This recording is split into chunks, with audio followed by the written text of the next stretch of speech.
ইলোৰাৰ গুহাসমূহ বৌদ্ধ ধৰ্ম, হিন্দু ধৰ্ম আৰু জৈন ধৰ্মৰ সাংস্কৃতিক কলাৰ এটি মিশ্ৰণ।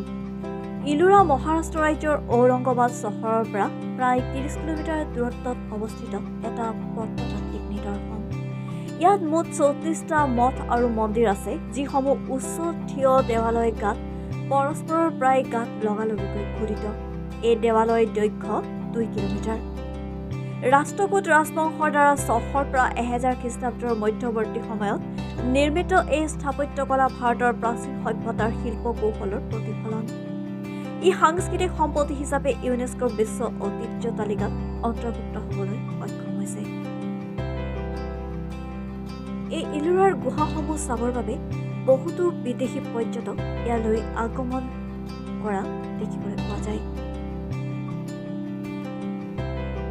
নিউজ ডেস্ক ৰিপৰ্ট, লাইটাৰ বাতৰি।